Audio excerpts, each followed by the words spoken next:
Bonsoir à tous, bienvenue sur Pépé Soup pour cette édition spéciale de Pépé News. Ce soir, nous avons notre compagnie, Monsieur Lebel Ungoran, qui est directeur exécutif du Forum ivoirien du digital. Bonsoir Monsieur Ungoran, bienvenue sur le plateau de Pépé Soup. Bonsoir Yuna, merci pour l'invitation qui m'a faite. Je vous en prie, nous avons l'honneur de vous accueillir dans nos locaux. Alors, sans plus tarder, nous allons rentrer dans le vif du sujet. Alors, Monsieur Lebel, qu'est-ce que le Forum ivoirien du digital?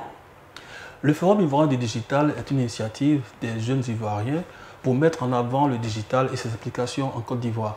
Nous savons que depuis quelques années, le digital occupe l'actualité ivoirienne et permet beaucoup de choses. Et nous voulons vraiment aller en profondeur, analyser le digital sur le plan économique, social, sur le plan culturel et comprendre quelles sont ces applications et qu'est-ce qu'on peut en tirer pour le bénéfice de la Côte d'Ivoire.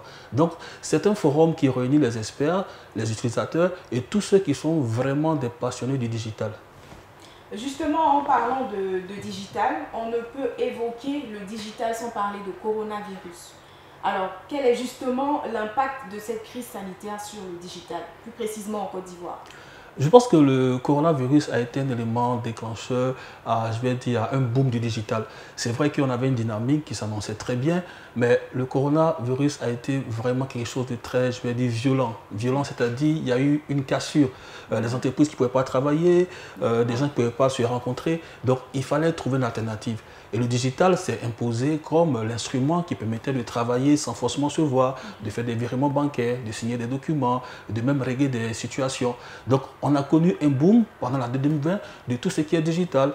Il y a même beaucoup de forums qui sont faits en ligne. Et on a compris qu'en fait, le digital est aussi une porte de sortie vers le développement. Donc on peut dire en même temps que la crise sanitaire a eu un impact positif et négatif en même temps sur le digital. Du point de vue économique, vous avez dit qu'il y a des entreprises qui ont dû fermer, il y a des gens qui ont dû être renvoyés, licenciés. Oui, il faut le dire, le digital a quand même, c'est paradoxal, il faut le dire. On a un problème et on a une solution qui s'offre d'elle-même, mais qui était déjà là, qui était visible. Et je pense qu'il y a eu beaucoup de chocs et sans le digital, ça aurait été plus grave. Parce que les entreprises ont fermé parce que bon, l'offre qu'elles ont est vraiment basée sur des offres physiques. Et je le disais dans un éditorial il y a 2 jours, je disais aux gens, aux entrepreneurs, aux chefs d'entreprise, il faut revoir la façon de penser. Parce que se déplacer pour aller acheter je sais pas, un document, aller prendre un papier, aller prendre un reçu, c'est dépassé. Je pense que le digital peut nous donner des solutions pour l'enseignement, pour la santé, pour le transport, pour des relations familiales. Et je pense que quelque part, quand il y a un malheur, il faut avoir l'audace de voir quelles solutions on peut trouver. Et je pense que le digital peut nous aider à résoudre beaucoup de problématiques avec moins de souffrance.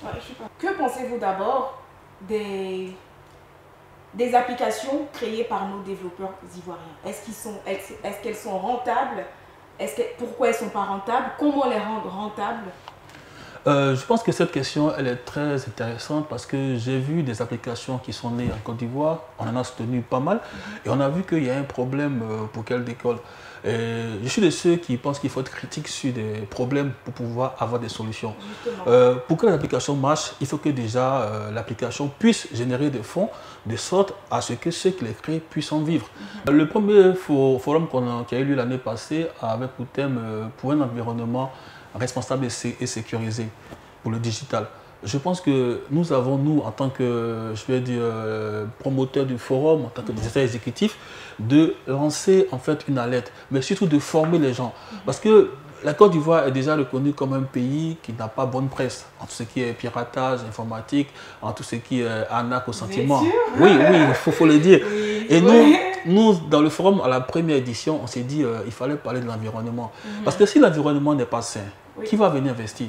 Si déjà on n'a pas une bonne présentation, on n'a pas, une belle image, et nous pensons qu'ensemble, avec les autres acteurs, on peut assainir ce milieu. Mais surtout, pour moi, l'idée de base, c'est de dire aux gens, vous allez escroquer quelqu'un pour avoir 10 000 euros, en créant une application pour avoir 100 000 euros, 200 000 euros.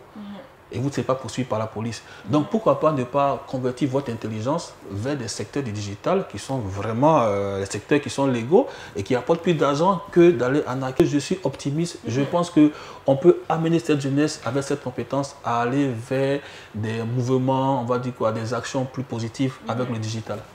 Merci, Monsieur Ungoran.